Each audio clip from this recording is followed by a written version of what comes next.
All right, it's Rabbi Alex, and I'm here with an umbrella because today I'd like to talk to you about Mary Poppins and her connection with the Torah portion this week. We could all use a little Mary Poppins in our life, couldn't we? Not someone to clean up our house, although that would be good, but someone to help clean up our lives.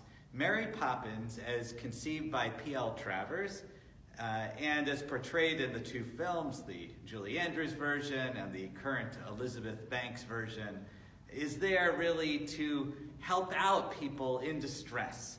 She is carried on that wonderful easterly wind, her parrot-handled, I don't have the right handle for this, umbrella in hand, to rescue George Banks and later his son from financial ruin and restoring the Banks household to the world, the Bank household, and also providing joy. Does it sound familiar? It should, because in some ways it's a little like the Moses story.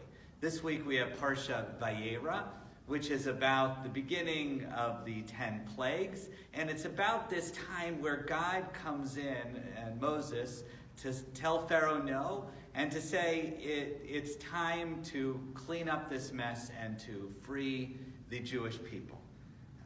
So instead of a spoonful of sugar, you have 10 plagues. Both Moses and Mary Poppins represent this very human need to feel that the forces of evil will one day be vanquished and those good will take over.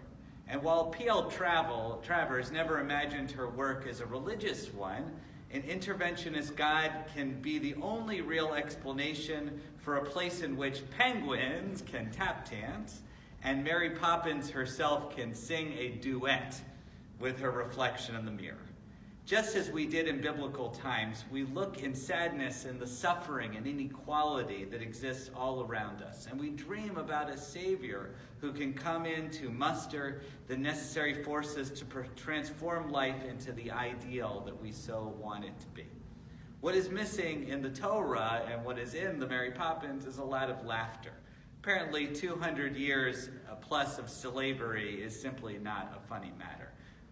What matters is that God and Moses get the job done, inspiring countless stories of exodus and redemption from places as small as a house in London on 17 Cherry Lane and to those who currently live under the thumb of pharaohs today.